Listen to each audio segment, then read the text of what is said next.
आज मैं एकदम बढ़िया फॉर्मूला देके जाने वाला हूँ जिससे आप आपकी दुनिया का कोई भी प्रॉब्लम सॉल्व कर सकते हो। शनि ना तो अच्छे इम्पैक्ट देता है ना तो बुरे इम्पैक्ट देता है। शनि महाराज आपको आपके कर्मों के हिसाब से फल देते हैं। लगभग आपके लाइफ के सभी इवेंट में एस्ट्रोलॉजी काम करता है। तो सूर्यदेव ने देखा जब अपने बच्चे को, उसका तेज देखते ही वो बोले कि ये मेरा बच्चा हो नहीं सकता, इतना सावला। लोग बोलते हैं कि हम एस्ट्रोलॉजी में बिलीव नहीं करते।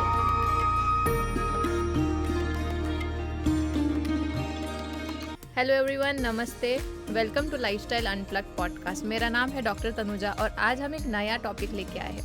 मुझे पता है आपका बहुत फेवरेट टॉपिक है और इस पॉडकास्ट में हमने एस्ट्रोलॉजी के बारे में डिटेल डिस्कशन किया है। अगर आपको एस्ट्रोलॉजी में इंटरेस्ट है तो आपने तो ये पॉडकास्ट ज़रूर देखना चाहिए, क्योंकि एस्ट्रोलॉजी का प्रैक्टिकल एंड प्रिसाइज एप्लीकेशन कैसे करना है, अगर इसको गलत तरीके से इस्तेमाल करते हैं तो इसके इल इफेक्ट्स कैसे हो सकते हैं, आपको ये सुनने के लिए मिलेगा। उसके साथ साथ अगर आपको एस्ट्रोलॉजी में इंटरेस्ट नहीं है, आपको एस्ट्रोलॉजी क्या है ये समझ में नहीं आता या बिलीव नहीं है, तो आपको ज़रूर देखना चाहिए, क्योंकि इसके पीछे का साइंस और इसका यूज़ केस हमारे लाइफ में लाइफ इजी करने के लिए कैसे हो सकता है, ये भी हमने इसमें डिस्कस किया है। बहुत सारे एस्ट्रोलॉजी के रील्स और पॉडकास्ट देख के बहुत लोग एस्ट्रोलॉजी के बारे में मिसकंसेप्शंस बना के इसका गलत यूज़ केस भी कर रहे हैं और इसको अपने लाइफ में गलत तरीके से इम्प्लीमेंट कर रहे हैं। बट अगर आपको एस्ट्रोलॉजी के रियल फैक्ट्स को जानना है, इन डेप्थ चीज़ों को समझना है, मल्टीपल लेयर्स में कैसे चीज़ों को फिल्टर करके एस्ट्रोलॉजी में इम्प्लीमेंट कर सकते हैं, एस्ट्रोलॉजी को अपने लाइफ में कैसे इम्प्लीमेंट करके बेटरमेंट कर सकते हैं, अगर ये आपको समझना है तो ये पॉडकास्ट अंत तक ज़रूर देखिए।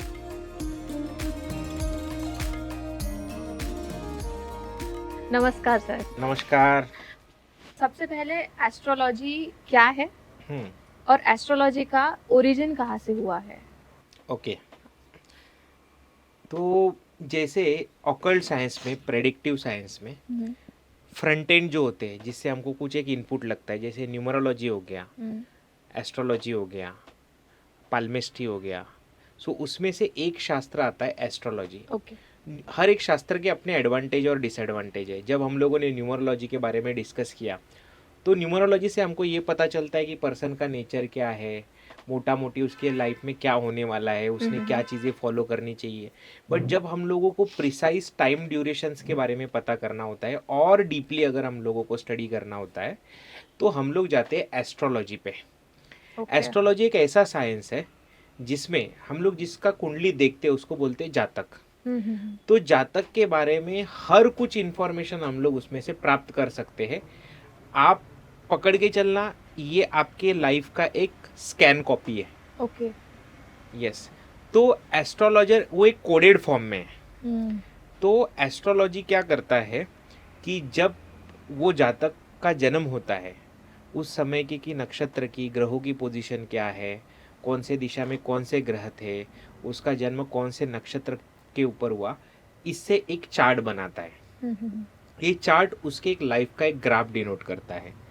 तो इस बर्थ चार्ट को, होरोस्कोप को, या इसको हिंदी में कह सकते कुंडली, तो कुंडली को देख के हम लोग जातक के बारे में सब कुछ पता कर सकते हैं। उसका स्वभाव कैसा है, उसके लाइफ में कौन कौन से इवेंट घटित होने की संभावना है, कौन से टाइम ड्यूरेशन में है, कौन से उसके स्ट्रॉन्ग पॉइंट है, कौन से उसके वीकनेस है, उसका फैमिली लाइफ कैसे रहेगा, सोशल लाइफ कैसे रहेगा, उसका फाइनेंस कैसे रहेगा। ये हर एक चीज़ के बारे में हम लोग एक आउटलाइन को जान सकते, समझ सकते हैं। ओके।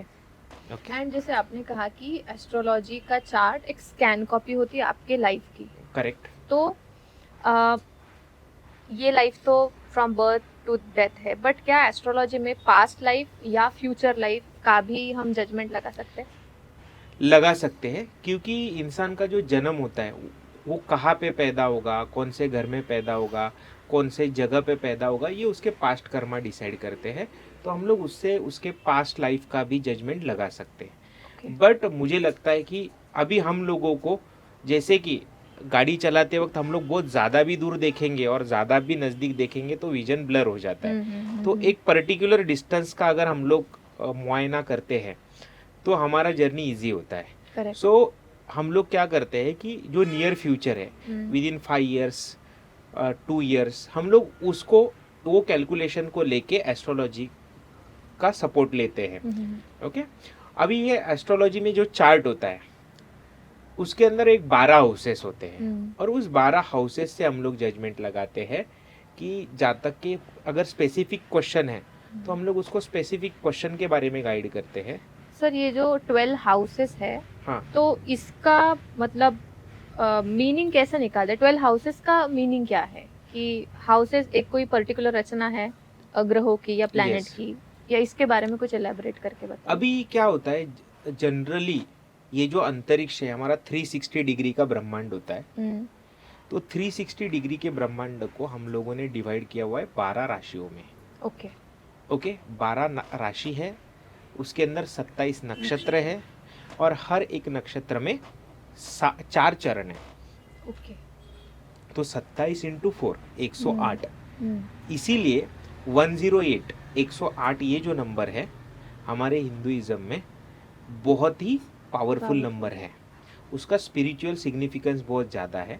इसीलिए हम लोग जब भी 108 मणियों की माला जपते हैं तो हमको एक अंतरिक्ष के परिक्रमा का फलित मिलता है। ओके। अभी वो 12 ही हाउसेस क्यों है? क्योंकि हम लोगों ने उसको पूरे नक्षत्र को या पूरे ब्रह्मांड को विथ रेफरेंस टू अर्थ हम लोगों ने उसको 360 डिग्री को अलग अलग 12 पार्ट में डिवाइड किया है। तो वो 12 हाउसेस 12 राशि को सिग्निफिकेंट करते हैं। अगर हम हमारा बर्थ चार्ट देखेंगे तो स्टैंडर्ड बर्थ चार्ट जो होता है वो 1 से चालू होता है, फर्स्ट हाउस। एक्चुअली उसके अंदर हाउस 12 है बट वो हाउसेस के अंदर आपको एक नंबर देखने के लिए मिलेगा। जो नंबर होता है कोई भी राशि का, सो जैसे उसको लग्न कहा जाता है। अगर 12 राशि को कैसे डिफरेंशिएट करते हैं, आपके बर्थ चार्ट में अगर फर्स्ट हाउस में फर्स्ट नंबर है तो वो मेष लग्न की कुंडली है। ओके। अगर फर्स्ट हाउस में सेकेंड नंबर है तो वो ऋषभ लग्न की कुंडली है। लग्न माने प्रथम राशि जो आपके जन्म के टाइम पे पूर्व दिशा में सूर्योदय के टाइम पे प्रेजेंट होती है। पूर्व दिशा में जो आपके बर्थ के टाइम पे राशि प्रेजेंट होती है वो आपकी लग्न राशि होती है। तो इसी बेसिस के ऊपर हम लोगों ने राशि को 12 घरों में डिवाइड करके रखा हुआ है। तो होरोस्कोप हम 12 घरों में देखते हैं। अभी इसके अंदर 12 हाउसेस होते हैं। 12 हाउसेस में से हर एक हाउस का एक अपना सिग्निफिकेंस है। फिर हम लोग ये देखते हैं कि कौन सा प्लैनेट कौन से ग्रह हाउस में बैठा हुआ है, कौन से घर में बैठा हुआ है, ओके, किसके साथ बैठा हुआ है। उसके बाद वो प्लैनेट जातक के लिए फेवरेबल है या नहीं है, ये सब चीजें हम लोग यहाँ पे जानते हैं। तो हाँ सर, एस्ट्रोलॉजी का अभी बहुत ट्रेंड है, क्योंकि बहुत सारे लोग हैं जो एस्ट्रोलॉजी के बारे में बात करते हैं या उसको अप्लाई भी करते हैं लाइफ में। ओके। बट कंफ्यूजन भी है क्योंकि right guidance at right time नहीं आता, मिसकंसेप्शंस भी बहुत है। तो क्या आप मुझे ये बता सकते हैं कि एस्ट्रोलॉजी का ओरिजिन कहाँ से हुआ है? कुछ टेक्स्ट है ऐसे जिससे एस्ट्रोलॉजी के बारे में हमें पता चलता है? देखो, अगर हम लोग एंशिएंट टेक्स्ट के बारे में देखते तो ये एक over the period of time का जर्नी है एस्ट्रोलॉजी। बट एस्ट्रोलॉजी हम लोगों को मिलता है 4 वेदास में। 4 वेदा में से भी जो अथर्व वेद है, अथर्व वेदों से एस्ट्रोलॉजी का उगम है। फिर बहुत सारे ऋषियों ने उसके ऊपर काम किया, जैसे पराशर है तो बृहद पराशर है, वराह मिहिर है। सो इनके हम लोग टेक्स्ट को रेफर करते हैं एस्ट्रोलॉजिकल प्रेडिक्शन के लिए। तो एस्ट्रोलॉजिकल प्रेडिक्शन भी एक ऑब्जर्वेशन है, it is also observational science. तो उन्होंने कुछ सेट ऑफ रूल्स बनाए हैं अपने ऑब्जर्वेशन से और हम लोग उन ऑब्जर्वेशंस को सूत्रास कहते हैं। ओके। ओके, सो डेफिनेटली कि बहुत एंशिएंट टाइम से एस्ट्रोलॉजी आगे चलता आ रहा है।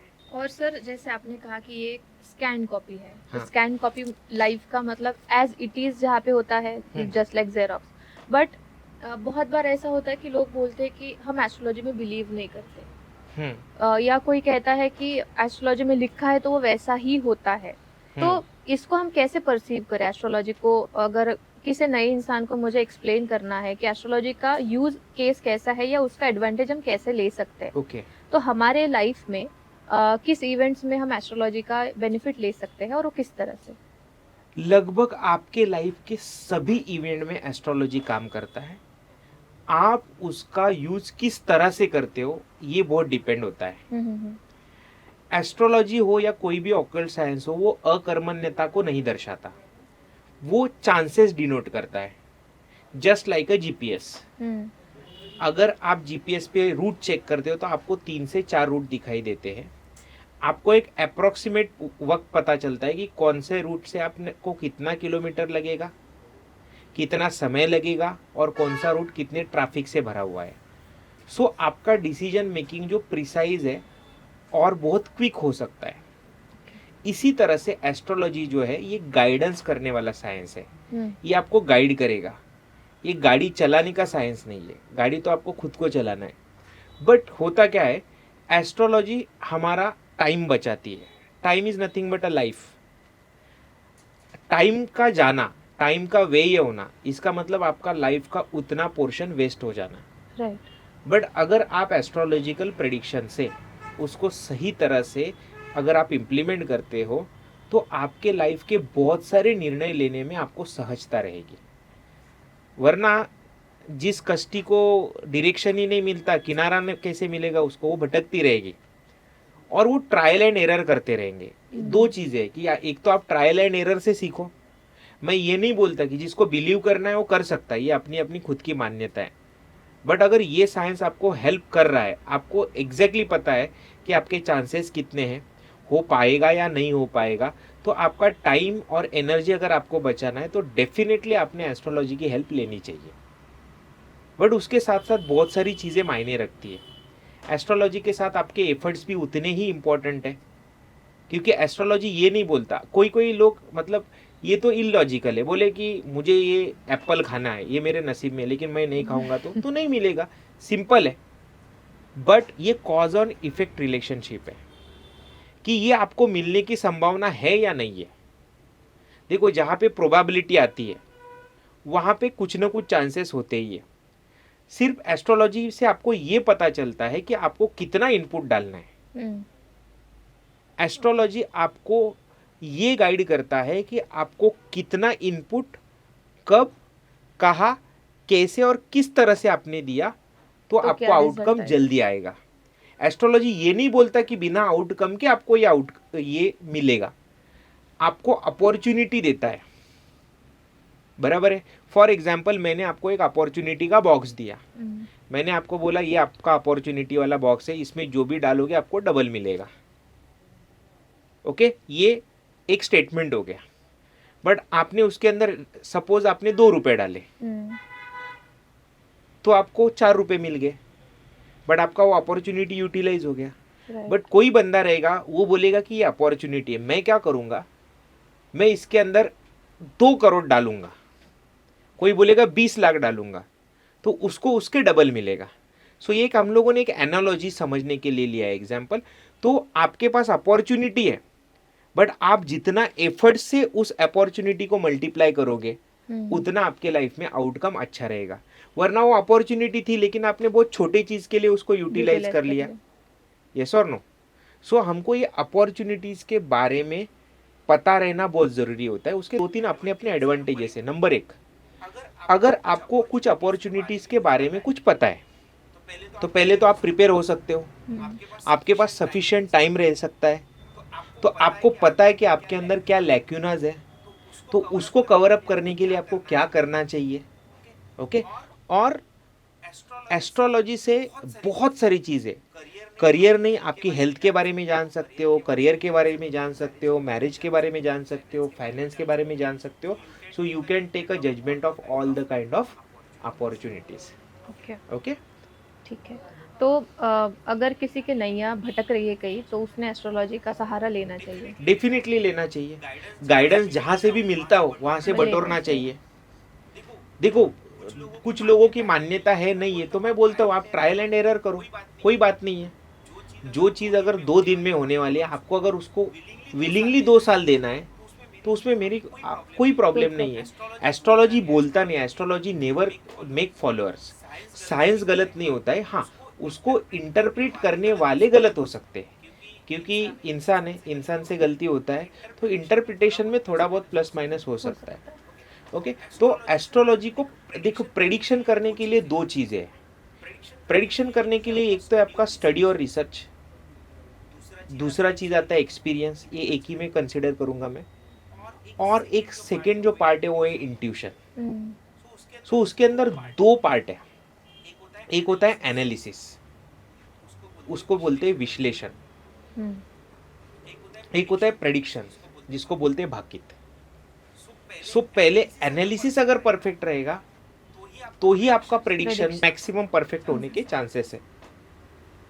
सो इसके लिए आपको रिसर्च भी करना है। तो आपने अगर डेटा सेट स्टडी किया है, एक ऑब्जर्वेशन लेते हो आप।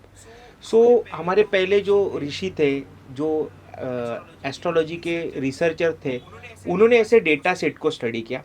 उन्होंने बोला अभी देखो मंगल के बारे में बहुत सारी मंगल दोष है, मंगल दोष है।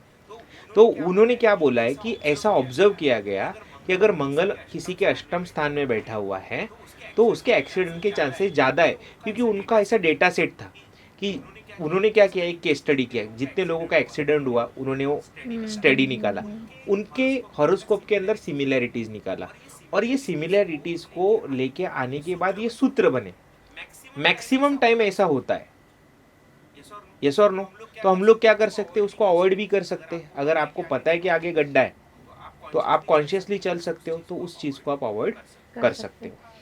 सर जैसे हमारा चार्ट होता है तो चार्ट की भी अलग अलग टाइप्स, लग्न कुंडली, यस और नवमांश वगैरह यस वगैरह, यस। तो उसमें से हम लग्न कुंडली को ज़्यादा प्रेफरेंस देते हैं। हाँ, यहाँ पे कैसा है, एस्ट्रोलॉजी में कुंडली का जब भी एनालिसिस करते हैं तो प्रेफरेबली हम लोग पारंपरिक जो वैदिक एस्ट्रोलॉजी है इसके अंदर लग्न कुंडली, इसको ज़्यादा यू कैन से इम्पोर्टेंस देते हैं। एप्लीकेशन के ऊपर है। इसके कुंडली के भी अलग अलग टाइप होते हैं। लग्न कुंडली होता है, चंद्र कुंडली होता है, उसके बाद नवमांश होता है, चलित कुंडली होता है। तो अलग अलग एस्पेक्ट चेक करने के लिए हम लोग इस अलग अलग कुंडलियों का सहारा लेते हैं। बट मैक्सिमम जजमेंट पर्सन के बारे में आपको लग्न कुंडली और उसकी दशा महादशा से आ जाता है। सर लग्न कुंडली चार्ट में हमारे 12 हाउसेस है, हाँ, तो हमारे प्लैनेट्स किस हाउस में है उस पे से हमारा सारा Yes. जजमेंट आता है। तो क्या हर एक हाउस का एक अपना सिग्निफिकेंस है या उसकी एक क्वालिटी है? Yes definitely. आप हमें वन बाय वन बताएंगे सारे यस, हाउसेस तो के हम बारे लोग में? एक आज एकदम बेसिक से स्टडी करेंगे कि अगर किसी ने भी अपना आप आपका बर्थ चार्ट ओपन कर लो।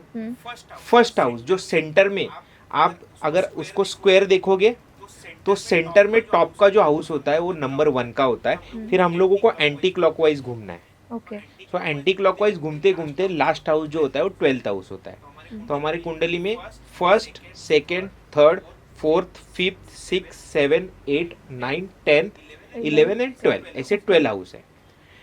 जिसके भी फर्स्ट हाउस में नंबर 1 लिखा हुआ है वो मेष लग्न का कुंडली है। जिसके भी फर्स्ट हाउस में सेकेंड नंबर लिखा हुआ है वो ऋषभ लग्न का कुंडली है। थर्ड लिखा है तो वो मिथुन लग्न का कुंडली है। बराबर है। उसके बाद सिंह, कन्या, इस तरह से 12 राशियों के हिसाब से 12 टाइप का लग्न कुंडली बनता है, एंड सो ऑन। दूसरा होता है फर्स्ट हाउस। फर्स्ट हाउस किसके बारे में डिनोट करता है? वो पर्सन कैसा है, उसका नेचर कैसा है, उसका प्रकृति कैसा है, वो खुद कैसा है, उसका स्वभाव कैसा है, उसके अंदर कौन सा तत्व एक्टिव है। तो वो पर्सन के बारे में बताने में हेल्प करता है, जो फर्स्ट हाउस होता है। सेकेंड हाउस को बोला जाता है कुटुंब स्थान। ओके। तो सेकेंड जो हाउस है, सेकेंड हाउस से आपको ये भी पता चलता है, इसके रिलेशंस भी है। जैसे थर्ड हाउस से भाई देखते हैं, 9th हाउस से पिता का रिलेशन देखा जाता है, बराबर है। 7th हाउस से पत्नी का रिलेशन देखा जाता है। बट अभी हम लोग देखेंगे कि स्वभाव किस मेजर सिग्निफिकेंस में कहाँ कहाँ पे देखते हैं। तो सेकेंड जो हाउस है ये आपका कुटुंब स्थान है। ओके। इंसान की वाणी कैसी है, उसके संबंध कैसे, कुटुंब के साथ उसकी कैसी बनती है, ये सब चीज़ों के बारे में अगर हम लोगों को जानना है, उसका बिहेवियर कैसा है फैमिली के प्रति, तो हम लोगों को सेकेंड हाउस मदद करता है। थर्ड जो हाउस होता है, थर्ड हाउस ये बताता है कि उस बंदे को पर्टिकुलर चीज़ करने के लिए कितना स्ट्रगल करना पड़ेगा, उसको एक्सटर्नल सपोर्ट मिलेगा या नहीं मिलेगा, बराबर है। उसको क्या क्या चीज़ें इम्प्लीमेंट करनी पड़ेगी, उसको किस तरह के हर्डल फेस करने पड़ेंगे, ये हमको इसका जजमेंट हम लोगों को थर्ड हाउस से मिलता है। फोर्थ हाउस जो होता है, फोर्थ हाउस जो रहता है हम लोग उसको प्रॉपर्टी का हाउस बोलते, लग्जरी का हाउस बोलते।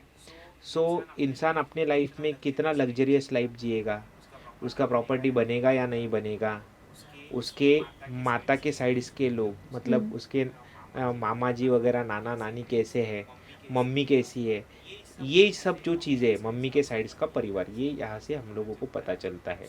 उसका Okay. वाहन योग है या नहीं है, फाइनेंस कैसा रहेगा, मेजर उसके प्रॉपर्टी रिलेटेड डिसीजंस कैसे रहने वाले हैं, ये हमको फोर्थ हाउस से पता चलता है। फिफ्थ हाउस हम लोगों को संतति के बारे में जानने के लिए हेल्प करता है। पंचम स्थान जो होता है वो स्पिरिचुअलिटी का होता है, वो बंदे का स्पिरिचुअल जर्नी कैसा है, उसका सिक्स कैसा है, सिक्स सेंस कैसा है, ये सब चीज़ जानने में मदद करता है। उसके साथ साथ उसका आगे का जर्नी कैसे रहने वाला है, मत स्पिरिचुअल जर्नी, उसके बारे में वो सिग्निफाइज करता है। उसका पढ़ाई के बारे में प्रोग्रेस कैसा है, उसको आशीर्वाद कितना है, कुल देवता का आशीर्वाद उसको कैसे, ये आपको फिफ्थ हाउस से पता चलता है। सिक्स्थ जो हाउस होता है वो जॉब रिलेटेड भी गाइड करता है, सबऑर्डिनेट के साथ किस तरह से रिलेशन होने वाला है, उसके बारे में आपको सिक्स्थ हाउस बताता है। ओके, तो हम लोग ये भी देखेंगे ये 12 हाउस का सिग्निफिकेंस देखने के बाद कि कौन से हाउसेस को पॉजिटिव कहा गया है, कौन से हाउसेस को निगेटिव कहा गया है, कौन से हाउसेस सम है। ओके ओके, अभी हम लोग थे सिक्स्थ हाउस पे। सिक्स्थ हाउस पे आपका जॉब से रिलेटेड 2 स्थान है, लेकिन सिक्स्थ भी सपोर्ट करता है कि आपका करियर कैसा रहेगा, सबऑर्डिनेट के साथ रिलेशन कैसे रहेगा, आप कौन से फील्ड में कितना अच्छे से काम कर सकते हो, इसके लिए आपको सिक्स्थ हाउस मदद करता है। ये सिग्निफिकेंट कैरेक्टर, और भी Okay. बहुत सारी चीज़ें देखते हैं बट मोटा मोटे हम लोग इसको देखते हैं। सेवेंथ हाउस, सेवेंथ हाउस जो है ये पार्टनर का हाउस है। इससे आपका लाइफ पार्टनर कैसे रहेगा, बिजनेस पार्टनर कैसे रहेगा, पार्टनरशिप में कोई काम करते हो तो उसके अंदर आपको कितनी सफलता मिल सकती है, कितनी नहीं मिल सकती, कैसे लोगों से पार्टनरशिप करना चाहिए नहीं करना चाहिए, आपके एनिमीज कौन है, दुश्मन कौन है, आपको कौन से हर्डल फेस करने पड़ेंगे एनिमीज से, वो सब चीज़ों का जजमेंट जो है वो हम लोग ये सेवेंथ हाउस से लेते हैं। एट्थ हाउस, एट्थ हाउस जो है इतना अच्छा हाउस नहीं है, शुभ नहीं है, ये कष्ट वाला हाउस है। बराबर है, मतलब आपको लाइफ में कौन से हर्डल्स है, कितने तकलीफ आने वाली है, उसको मृत्यु तुल्य कष्ट का हाउस भी माना जाता है। माने जब यह हाउस एक्टिव होता है तो हम लोग बोलते हैं ना किसी इंसान को मृत्यु तुल्य कष्ट प्राप्त हुआ, मतलब बहुत ही प्रॉब्लम से गुजरता है। उसके मतलब उसके बाद ये जो हाउस है ना मेजर प्रॉब्लम्स को तो डिनोट करता ही है, कष्ट को डिनोट करता ही है, हर्डल्स को डिनोट करता ही, उसके साथ साथ ये रिसर्च का भी हाउस है। इंसान कोई चीज़ में कितना डीप जा सकता है, भले वो प्रॉब्लम रहेगी तो प्रॉब्लम का भी डेप्थ समझ में आता है, इंसान के रिसर्च का डेप्थ भी समझ में आता है, क्रिटिकल थिंकिंग का भी यह हाउस है। ओके इससे हम लोग ये भी जजमेंट ले सकते हैं। नाइन्थ जो हाउस है उसको भाग्य स्थान कहते हैं, त्रिकोण रहता है, ये त्रिकोण स्थान में आता है, जैसे पंचम और नवम स्थान। तो नवा नाइन्थ हाउस नवम स्थान जो है वो आपका भाग्य स्थान है। भाग्य कैसा रहेगा, आपके भाग्य में क्या क्या चीज़ें लिखित है, आपको कौन से डायरेक्शन में काम करना चाहिए, आपको आपका फॉर्चून कितना फेवर करेगा, कब आपके फेवरेबल कंडीशंस रहेंगे, कब आपके अनफेवरेबल कंडीशंस रहेंगे, इसके बारे में भाग्य के बारे में नाइन्थ हाउस आपको हेल्प करता है। दशम स्थान जो होता है वो कर्म स्थान होता है। कर्म स्थान माने आपका, जैसे मैंने बोला था कि जॉब के लिए 2 चीज़ें देखना जरूरी है, एक तो सिक्स्थ हाउस और 10th हाउस। तो आपका 10th हाउस बताता है कि आपका कर्मस्थान कैसा है, माने आप जो कार्य करोगे, आप जिस क्षेत्र में जाओगे उसमें आप किस तरह से परफॉर्म करोगे। रैदर वो ये भी बताता है कि आपको किस तरह के फील्ड में जाना चाहिए, कौन से फील्ड आपके लिए फेवरेबल है, कौन से फील्ड आपके लिए अनफेवरेबल है, आप आपके कार्य क्षेत्र में आगे किस तरह से बढ़ सकते हो, आपको किसका सपोर्ट लेना चाहिए, या फिर आपका जॉब चेंज कब होने वाला है, आप कितने जॉब को चेंज करोगे, ये सब चीज़ जो है कर्म स्थान से हमको पता चलती है। नेक्स्ट जो 11th हाउस है, ये 11th हाउस हमारा लाभ स्थान है। ओके, 11th हाउस को लाभ स्थान बोलते हैं। लाभ स्थान माने आपको कहाँ कहाँ से लाभ होने वाला है, अर्निंग्स। ओके माने लाभ हमेशा पैसे के फॉर्म में नहीं होता, लाभ हमेशा आप कह सकते हो रिलेशनशिप के फॉर्म में हो सकता है, ब्लेसिंग्स के फॉर्म में हो सकता है, लोगों के फॉर्म में हो सकता है। तो आपको कौन से फील्ड से लाभ होने वाला है वो हम लोगों को 11वें स्थान से पता चलता है। माने आपका अर्निंग सोर्स भी आप पता कर सकते हो कि आपको कहाँ से ज़्यादा वेल्थ एक्यूमुलेट होने वाली है, बराबर है। बट जैसा आपको सेकंड स्थान के बारे में और एक चीज़ बताना चाहूँगा, ये कुटुंब स्थान के साथ साथ इसको धन स्थान भी कहा जाता है। माने आपके लाइफ में आप कितना पैसा खींच के ला सकते हो, कितना वेल्थ लेके आ सकते हो, ये 11वां स्थान बताता है। और आप कितना होल्ड कर पाओगे, इसके लिए आपको सेकंड हाउस देखना जरूरी होता है। 12th हाउस को व्यय स्थान कहा गया है।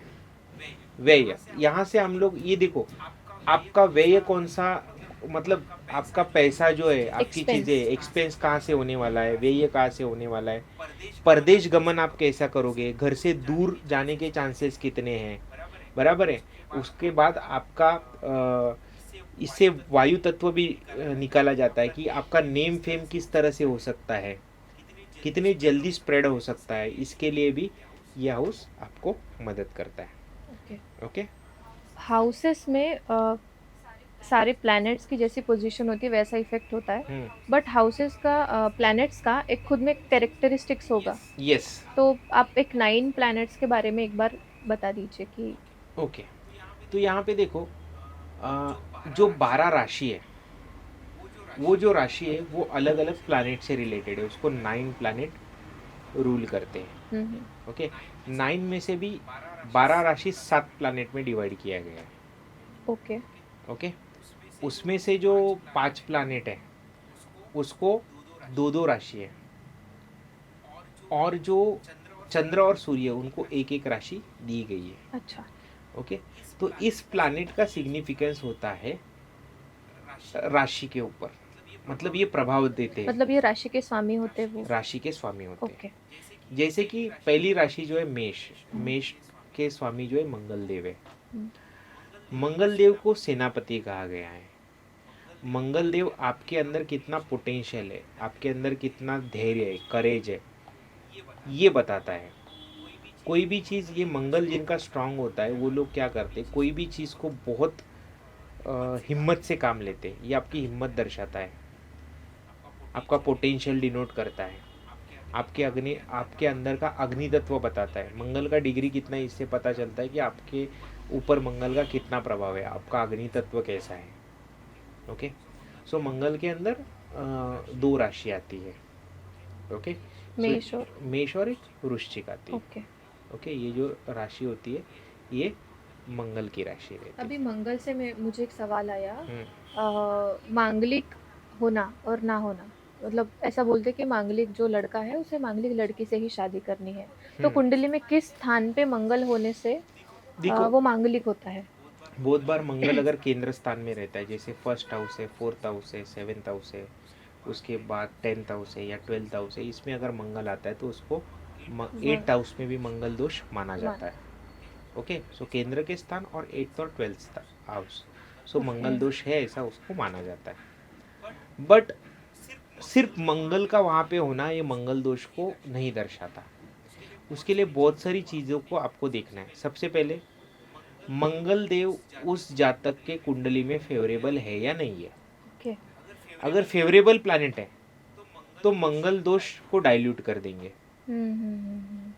अगर उनका डिग्री है, डिग्री हम लोग 0 to 30 डिग्री पे प्लैनेट की स्ट्रेंथ चेक करते हैं, तो हम लोग उसको 3 पार्ट में डिवाइड करते हैं। फॉर एग्जाम्पल आपका पहला जो पार्ट होता है ये होता है लगभग अप्रॉक्सीमेटली 1 डिग्री से लेके 10 या 12 डिग्री तक। यहाँ पे जो प्लैनेट होता है वो अपनी बाल्यावस्था में होता है, माने उसका स्ट्रेंथ थोड़ा कम रहता है। सबसे स्ट्रांग उसका स्ट्रेंथ रहता है लगभग 11-12 डिग्री से लेके 18 से 19 डिग्री तक। ये पोजीशन सबसे स्ट्रांग मानी जाती है। ओके और उसके आगे जो है वो थोड़ा थोड़ा पोजीशन उसका वीक होना चालू हो जाता है। अगर मंगल स्ट्रांग रहेगा माने मिडिल वाले पोजीशन पे रहेगा, फॉर एग्जांपल 12-12 डिग्री का अपने एक रफली हम लोग डिवीजन कर लेते हैं। समझो फर्स्ट 12 डिग्री में रहेगा तो उसका स्ट्रेंथ थोड़ा सा कम है। रहेगा। डिग्री वाइज बढ़ता है, वो डिग्री वाइज बढ़ता है, फिर पीक पे जाता है, फिर कम डिक्लाइन होता है। होता है। तो ये उसका ग्राफ है कोई भी प्लानिट का। तो अगर उसकी डिग्री बहुत स्ट्रांग है तो उसको हम लोग बोलते हैं कि कड़क मंगल है। हम्म, तो उसका मंगल दोष उस हिसाब से भी प्लस और माइनस होता है। दूसरा, ये जो मंगल वालों को मंगल के साथ ही शादी करना चाहिए, ऐसा कुछ नहीं है। अगर समझो किसी के कुंडली में मंगल दोष है भी, हम्म, और अगर उनके गुण मिलान में उनके गुण 23 से ज़्यादा, मतलब 25, 26, 27 से लेके 30 तक, 36 तक भी उनके गुण मिल जाते हैं, तो भी मंगल दोष नलीफाई हो जाता है। तो मंगल दोष नलीफाई होने के कुछ सिम्टम्स है। अगर वो बाल्यावस्था में और वृद्धावस्था में, माने उसका डिग्री कम है, मतलब 1 से लेके 7-8 डिग्री तक है, और 24 से लेके आप पकड़ के चलो 30 डिग्री तक है, तो उसका मंगल का दोष इतना सिग्निफिकेंट नहीं नहीं है। होता, तो भी हम लोग उसको इग्नोर कर सकते हैं। तो ऐसा नहीं है कि मंगल दोष होगा तो बहुत ही प्रॉब्लम होगा, ऐसा कुछ नहीं है, ये मिथ है। ओके। ओके, मंगल के बाद नेक्स्ट? अभी जो देखो, जो सेकेंड प्लानेट है वो हम लोग वृषभ राशि के स्वामी है, वो जो शुक्रदेव है। हम्म, शुक्रदेव के पास भी 2 और 7 नंबर, माने वृषभ और तुला राशि तुला। आती है। ओके। ओके, ये जो वृषभ और तुला राशि है, हम्म, ये शुक्र के अंडर होती है। अभी शुक्र कैसे क्या देते हैं? शुक्र शुक्र लैविशनेस देते हैं, लग्जरी देते हैं, आपको सुख समृद्धि देते हैं, नेम फेम देने का काम जो है शुक्रदेव करते हैं। तो शुक्र जहाँ पे बैठे रहेंगे उस हाउस से रिलेटेड चीज़ों से आपको लाभ मिलेगा। ओके। बराबर है।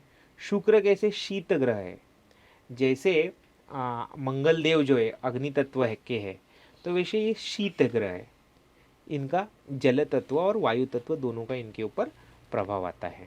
तो ये कैरेक्टरिस्टिक हो गया शुक्रदेव का। तो आपको लाइफ में एक अच्छी लग्जरी लाइफ चाहिए, आपको सुख समृद्धि संपन्नता चाहिए, तो शुक्र का फेवरेबल होना बहुत आवश्यक होता है। तो ये हो गया आपका शुक्र का सिग्निफिकेंस। अभी लेते हम लोग जैसे बुद्ध देव है। बुद्ध देव जो होते हैं वो आपका, उनके अंडर 2 राशि आता है, एक होता है मिथुन और एक कन्या।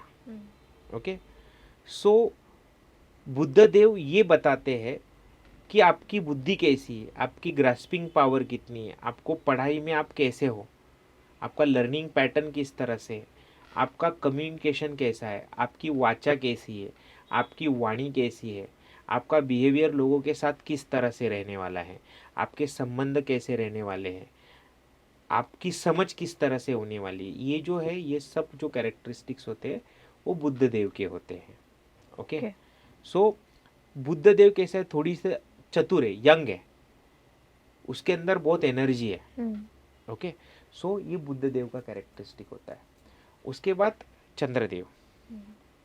ओके, सो चंद्रदेव के अंडर जो है कर्क राशि आती है। ओके। ओके, तो चंद्र कैसे हैं? चंद्रदेव बहुत चंचल है, सबसे फास्ट ग्रह है, कुंडली में सबसे ज़्यादा प्लानिटरी मोशन में सबसे ज़्यादा अगर मूव करेंगे तो वो चंद्रदेव है। अभी मैं आपको एक कॉन्सेप्ट बताना चाहता हूँ कि एक्चुअली देखा जाए एस्ट्रोनॉमी की डेफिनेशन से, तो सूर्य और चंद्र जो है वो स्टार्स है। बट जब भी हम लोग एस्ट्रोलॉजी पढ़ते हैं तब हम लोग इनको ग्रहों की उपमा देते हैं। ओके, सो ये जो होते हैं चंद्र और सूर्य को हम लोग यहाँ पे विथ रेफरेंस टू एस्ट्रोलॉजी हम लोग ग्रह मानते हैं। ओके, तो चंद्र क्या होता है? चंद्र मन का कारक है।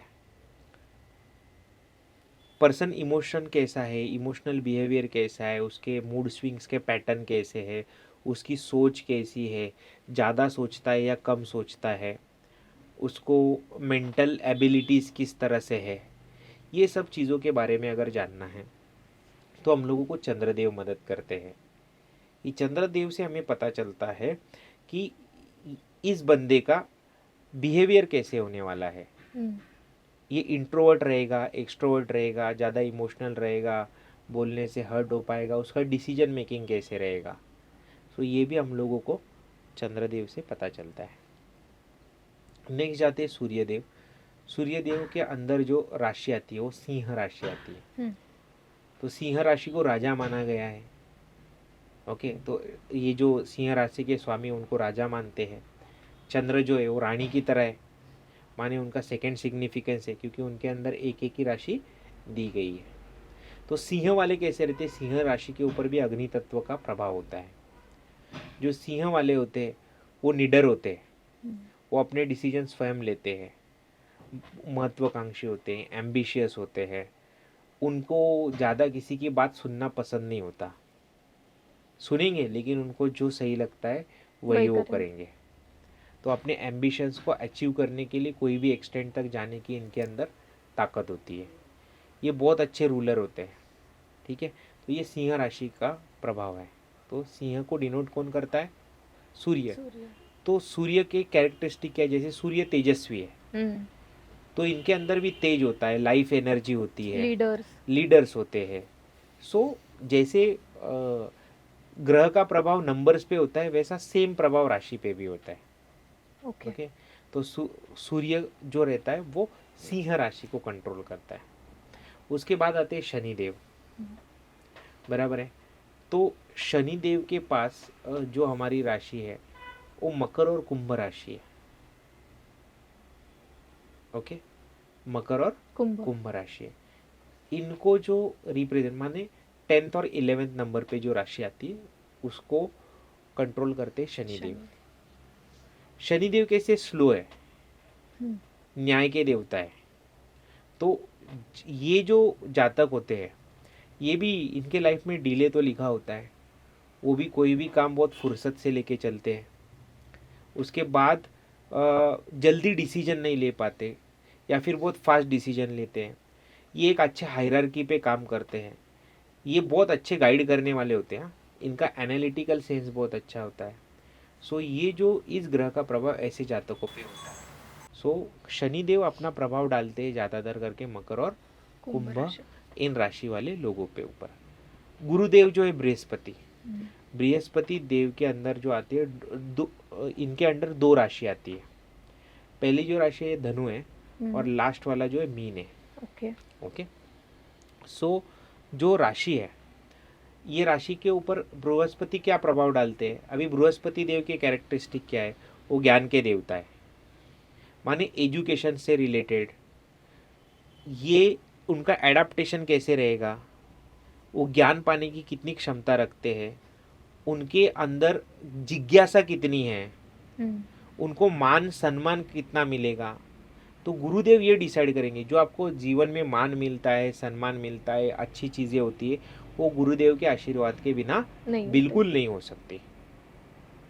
सो इवन संतति के कारक माना गया है। सो संतति होने के लिए गुरुदेव का आशीर्वाद कुंडली में रहना ज़रूरी है। तो डायरेक्टली गुरुदेव के अंदर जो राशि आती है धनु और मीन राशि है। तो हम लोग फर्दर इस राशियों को भी डिवाइड करते हैं, जैसे कि धन राशि है और ऋण राशि है, बरोबर है। जो भी ऑड राशिज है वो हम लोग उनको इवन एंड ऑड उसके ऊपर उनका बायफर्गेशन करते हैं। म्हणजे पुरुष प्रधान आणि स्त्री प्रधान, मेल और फीमेल, ऐसा भी उनका बायफर्गेशन करते हैं। दूसरा तत्वों के बेसिस के ऊपर उनका बायफर्गेशन करते हैं। अग्नि तत्व की राशियाँ, जल तत्व की राशि डिपेंडिंग अपॉन उनके स्वामी। हाँ, डिपेंडिंग अपॉन उनके स्वामी।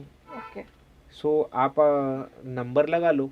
सो जो 12 राशि वो 4 कैरेक्टरिस्टिक्स में डिवाइड की गई है। तो जैसे फॉर एग्जांपल आपकी जो मेष राशि आती है वो अग्नि तत्व की राशि है। यस और नो। तो मेष राशि आएंगे अग्नि तत्व पे। 5वें नंबर की जो राशि है सिंह, वो भी अग्नि तत्व के अंडर आती है। फिर आप 3 राशि छोड़ दो, जो नेक्स्ट राशि आएगी वो भी अग्नि तत्व की आएगी। सो जैसे पृथ्वी तत्व की राशि होती है, जल तत्व की राशि होती है, वायु तत्व की राशि होती है। तो जैसे मीन ये राशि हो गई, ये कौन सी आ गई, जल तत्व जल की तत्व राशि आ की। गई। कर्क राशि आ गई, ये जल तत्व के अंडर आती है, यस और नो। वृषभ राशि है जो सेकेंड राशि, इसके ऊपर जो तत्व का प्रभाव होता है पृथ्वी तत्व का होता है। मिथुन जो राशि है वो वायु तत्व के अंडर आती है। तो अब एकदम सिंपल है, अगर आपको कौन से राशि कौन से तत्व की है तो आप पहले जो तत्व लिख लेना, अग्नि, पृथ्वी, वायु और जल। आकाश। ये इसके अंडर राशि नहीं आती, आकाश तत्व। आकाश माने क्या, अगर हम लोग घर में भी देखते हैं तो हम लोग डायरेक्शन को तत्व देते हैं, बट जो वैक्यूम होता है वो आकाश तत्व होता है। इनको ऑक्यूपाई करने वाला जो हाँ, है इनको ऑक्यूपाई जो करने वाला है वो जो वो तत्व आकाश है वो आकाश तत्व है। ठीक है। सो आकाश तत्व भी आकाश तत्व का अपना सिग्निफिकेंस है, वो जातक के आज्ञा चक्र के ऊपर डिपेंड करता है। ओके। ओके। सो अगर हम लोग 1 2 3 4 5 6 7 8 तो 4 का ग्रुप बना, तो जो पहली रो में जो भी नंबर आएंगे वो अग्नि तत्व के रहेंगे। ओके। दूसरे में जो भी आएंगे वो पृथ्वी तत्व के रहेंगे। तीसरे जो भी है वो वायु तत्व के रहेंगे। फोर्थ जो भी है वो जल तत्व के रहेंगे। सो आपको क्या करना है, अग्नि, पृथ्वी, वायु और जल ये एक कॉलम में लिख लो, फिर नंबर डालो 1 2 3 4 5 6 7 8 9 10 11 12। तो आपको वो राशि पे कौन सा तत्व है ये आपको पता चल जाएगा। तो जैसे अभी हमें ये पता चला कि किस राशि किस तत्व को बिलोंग करती है, तो क्या हमें ये पता होना चाहिए कि तुला राशि है तो ये इस तत्व को बिलोंग करती है, तो हमने उस तत्व का लाइफ में अगर रूटीन में भी, जैसे आपने बताया था कि अगर जल तत्व की राशि है तो उनको वाटर वेस्ट नहीं करना चाहिए। Yes, definitely. तो आपका तत्व पता कर लो। तत्व पता करने का मेथड तो मैंने बता दिया है, अगर हाँ। नहीं समझ में आया तो वीडियो को रिवर्स करके देख लो। बिल्कुल। ठीक है। तो जो भी तत्व हमको गवर्न करता है उस तत्व का वेस्टेज हमें नहीं करना चाहिए। हाउ डज इट अफेक्ट्स हमारी लाइफ अगर हम वेस्ट करते हैं तो? क्या होता है, हमारा वो तत्व डिस्टर्ब हो जाता है। सो बेसिकली हमारा पूरा बॉडी जो है 5 तत्वों से बना हुआ है, और हमारे चक्रास भी वो 5 तत्वों के अंडर आते हैं। हमारे ग्रह भी यही 4 से 5 तत्वों के अंडर बैठते हैं। तो अगर हम लोग तत्व को डिस्टर्ब कर देते हैं तो पहली बात तो हमारा चक्र डिस्टर्ब हो जाता है, हमारे बॉडी का तत्व डिस्टर्ब हो जाता है। अगर तत्व डिस्टर्ब हो गया तो वात, पित्त और कफ इम्बैलेंस हो जाएंगे, तो उससे दोष क्रिएट होता है। अगर कुंडली के बारे में जानना चाहते, फॉर एग्जाम्पल आपका अग्नि तत्व डिस्टर्ब होने लगा, तो फिर अग्नि तत्व से रिलेटेड जो हाउसेस है उनका इम्पैक्ट धीरे धीरे आपको रिवर्स इम्पैक्ट आने लगेगा। ओके। फॉर एग्जाम्पल आपकी राशि मंगल है, आप अग्नि तत्व बहुत वेस्ट करते हो, एनर्जी बहुत वेस्ट करते हो, तो आपका खुद का ऑरा डिक्लाइन होना चालू हो जाएगा। अग्नि तत्व के जो भी हाउसेस है उससे रिलेटेड जो बेनिफिट आने वाले हैं, अगर मेष लग्न की कुंडली है तो अग्नि तत्व को गवर्न करने वाले कौन कौन से हाउस आ गए, फर्स्ट हाउस आ गया, अग्नि तत्व से रूल होता है। उसके बाद क्या आ गया, 5वां हाउस आ गया। उसके बाद 9th हाउस आ गया। ये जो हाउसेस है ये आपके डिस्टर्ब हो गए। ओके। तो उस हाउस का जो बेनिफिट, हाँ, जो बेनिफिट है वो डाइल्यूट होना चालू हो जाता है। आप कितना एक्सटेंड का आप एरर करते हो उतना इम्पैक्ट आपको उस जगह पे, मतलब वो हाउस जिस एरिया को गवर्न करता है, यस यस, उस वो चीजें हमारे लाइफ में अफेक्ट होने लगती हाँ, है। इफेक्ट होने लगती है। अभी ये बात अलग है कि किसी को इफेक्ट महसूस होता है, किसी को नहीं होता। कभी कभी इम्पैक्ट जो हो रहा है वो उनके टॉलरेबल लिमिट में होता है, तो उनको पता नहीं चलता। जब वो टॉलरेंस के बाहर आ जाता है तब उनको रियलाइज होता है कि अरे हमारे लाइफ में ये घटना तो घटित होने लगी है। तो हमको उस तत्व को बचाना चाहिए। हालांकि हमको सभी तत्वों को बैलेंस में रखना चाहिए। सो आप पानी कभी वेस्ट नहीं करना चाहिए, एनर्जी का कभी वेस्टेज नहीं करना चाहिए। ओके। जैसे कि अभी बोलेंगे सर वायु तत्व कैसे वेस्ट करेंगे, वेस्ट नहीं, हम लोग पोल्यूट नहीं करना चाहिए। हम लोग वेरियस इक्विपमेंट यूज करते हैं डे टू डे लाइफ में। सो हम लोग उसको उस तत्व को जैसा दूषित करते हैं तो तत्व हमें रिवर्स में, every action has equal and opposite reaction, वो तत्व हमारी लाइफ में जो रिलेटेड हाउसेस है और प्लैनेट है उनको डिस्टर्ब करना चालू कर देता है। ओके। सो तत्व को भी, आप कोई भी तत्व के राशि को हो, बट वो तत्व का वेस्टेज तो आपको संभालना ही है। बट आप बाकी भी तत्वों को संभालते हो तो भी आपका लाइफ बैलेंस बनने में मदद होगी। ओके। सर जैसे अभी हमने सारे प्लैनेट्स के बारे में बात की, तो एक ऐसा प्लैनेट है शनि, जिसके बारे में मिथ्स फैक्ट्स से ज़्यादा डर है लोगों के दिमाग में कि शनि है तो हमारे साथ बुरा होने वाला है या स्ट्रगलिंग फेज होने वाला है, या कभी भी कुछ बुरा होता है तो लोग कहते हैं कि अरे शनि की दशा होगी, साढ़े साती होगी। तो ओके। आपको क्या लगता है कि शनि क्या है, उनकी स्टोरी क्या है?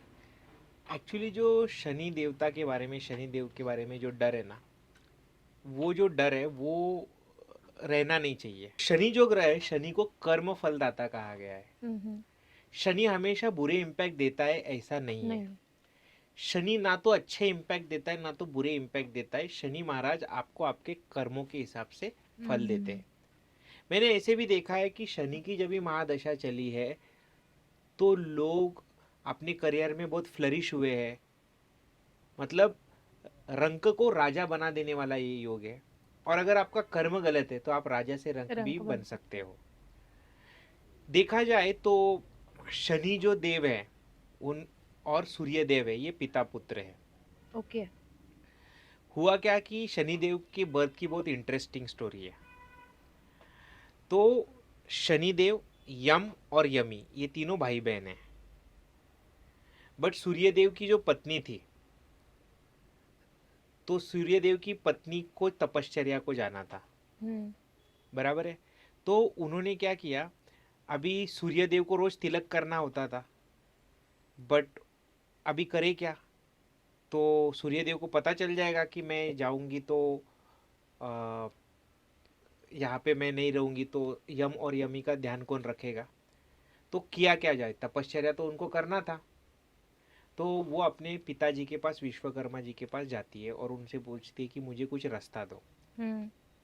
तो विश्वकर्मा जी उनको क्या करते हैं कि एक रसायन दे देते हैं, यस और नो। तो यहाँ पे वो उस रसायन को यूज करती है और अपनी एक परछाई बनाती है। ओके। तो परछाई को रखती है सूर्यलोक में और वो चले जाते हैं तपश्चर्या करने के लिए। तो फिर वो जो परछाई है उसको नाम दिया गया छाया देवी। और फिर सूर्य देव से और छाया देवी से जो पुत्र प्राप्त हुए उनको कहा गया शनिदेव। तो जब भी परछाया से पैदा हुआ पुत्र, तो उनका वर्ण जो था वो सावला वर्ण था। तो सूर्यदेव ने देखा जब अपने बच्चे को, उसका तेज देखते ही वो बोले कि ये मेरा बच्चा हो नहीं सकता इतना सावला। तो वो छाया देवी को कुछ भला बुरा कह देते हैं। तब शनिदेव जो है उनका, मतलब वो जब बालक रहते तभी उनको अपने माता का अपमान सह नहीं पाते वो। तो वो अपनी दृष्टि सूर्यदेव पे डाल देते हैं। तो जब वो सूर्यदेव को देखते हैं तो सूर्यदेव का तेज धीरे धीरे कम होने लगता है। तो फिर उनको पता चलता है कि ये कोई चमत्कारी पुत्र है। तो तब से शनिदेव को एक दृष्टि का वरदान है। अच्छा। माने शनिदेव जिनके भी ऊपर दृष्टि डालेंगे और उनका कर्म अच्छा है तो उनको अच्छा फल मिलेगा। बट उनके माता का अपमान किया था सूर्यदेव ने, भले वो उनके पिता थे, तो उन्होंने उनको तुरंत कर्मफल, उनके कर्मों का फल देना चालू कर दिया। इसीलिए शनिदेव को कर्म फलदाता कहा जाता है और छाया मार्तंड भी कहा जाता है। छाया देवी से पैदा हुए पुत्र। तो इसीलिए उनके मन में माता के प्रति आस्था बहुत है। तो जिनके भी ऊपर शनि का प्रभाव है, चाहे अच्छा हो बुरा हो, आपकी शनि की महादशा चलती हो, शनि की साढ़े साती चलती हो, अगर आप आपके माता का सम्मान करते हो, माता का रिस्पेक्ट करते हो, तो शनिदेव हमेशा आपको अच्छा ही फल देते हैं। तो आप इसको एक रेक्टिफिकेशन की तरह, रीमेडी की तरह ले सकते हो। तो ये स्टोरी जो है शनिदेव की है। तो यमदेव, यमी और शनिदेव ये तीनों भाई बहन है। ओके। और जैसे मैंने कई बार सुना है कि इसी कारण अगर सूर्य और शनि एक स्थान में अगर होते हैं तो उसके कुछ बैड इफेक्ट्स होते हैं क्या? देखो, कोई भी ग्रह कौन से स्थान में बैठा है, हम लोग उसको बहुत सारे पैरामीटर से, बहुत सारे हम लोगों को अलग अलग एस्पेक्ट के ऊपर डिसाइड करना पड़ता है कि ये युति अच्छा फल देगा या बुरा फल देगा। तो फॉर एग्जाम्पल कोई भी आप कुंडली ले लो, तो आपको पहला स्टेप है, तो आपको ये देखना पड़ेगा कि उस कुंडली के जातक के लिए शनिदेव फेवरेबल है या अनफेवरेबल है, सूर्यदेव फेवरेबल है या अनफेवरेबल है, शनि और सूर्यदेव कौन से स्थान में बैठे हुए हैं, उस स्थान के राशि के स्वामी कौन से हैं, जिस स्थान में बैठे हुए हैं वो स्थान कुंडली में जातक को फेवर करता है कि अपोज करता है। तो इतने सारे पैरामीटर्स को इवैल्यूएट करने के बाद हमको तय करना पड़ता है कि ये युति अच्छा फल देगी या मतलब ऐसा वन हैंड थंब रूल नहीं नहीं। है? वन एंड थंब रूल नहीं। बहुत बार हम लोग देख लेते कि सूर्य और शनि एक साथ आके बैठ गए तो बुरा ही फल मिलेगा, ऐसा नहीं, अच्छा भी फल मिल सकता है। फॉर एग्जाम्पल रवि और सूर्य युति करके शुक्रदेव के घर में बैठ गए, स्थान में बैठ गए, और शुक्रदेव उस जातक को फेवरेबल है, तो वो शनिदेव की पावर बढ़ा देगा। तो फिर शनिदेव उस स्थान में जो इफेक्ट है, जो स्थान, जैसे कि हम लोगों ने 12 भाव देखे, वो स्थान जिस भाव से रिलेटेड है उस भाव के अच्छे फल देने के लिए फिर शनिदेव बाध्य हो जाएंगे और रविदेव को वो पॉज कर देंगे, वो उनका फल देने नहीं देंगे। फॉर एग्जाम्पल रविदेव अच्छे भी रहेंगे तो उस स्थान से रिलेटेड अच्छा फल भी नहीं दे पाएंगे, और बुरे रहेंगे तो बुरा फल भी नहीं दे पाएंगे। तो प्लैनेट किस हाउस में बैठता है ये भी हमको जानना है, वो प्लैनेट फेवरेबल है या अनफेवरेबल है ये भी हमें जानना है। अभी कभी कभी प्लैनेट स्वयं के घर में बैठ जाता है, स्वग्रही होता है, कभी कभी दूसरे प्लैनेट के घर में बैठता है। तो हमें ये भी जानना जरूरी हो जाता है कि जिस घर में बैठा है उस घर का स्वामी ये शनिदेव या जो प्लैनेट के बारे में हम लोग देख रहे हैं उसका मित्र है या शत्रु है। उसके बाद उस युति का इम्पैक्ट कैसे आएगा, इसके लिए हमें दशा कौन सी चल रही है, महादशा कौन सी है, अंतरदशा कौन सी है, इनको भी देखना जरूरी होता है।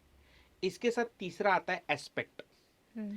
एस्पेक्ट माने जो ग्रह जिस घर में बैठता है उस घर को तो फल देता ही है, अपने स्वयं के घर में भी फल देता है, उसके साथ साथ जैसे जिस ग्रह घर पे दृष्टि डालता है, माने जिस घर को देखता है, तो हर एक प्लैनेट को 7वीं दृष्टि है।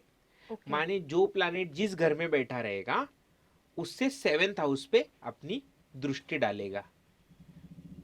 फॉर एग्जाम्पल किसी के 2nd हाउस में गुरुदेव बैठे हुए हैं, तो गुरुदेव 7वीं दृष्टि कहाँ पे डालेंगे, 2, 3, 4, 5, 6, 7, 8, 8वें घर पे वो अपना दृष्टि डालेंगे।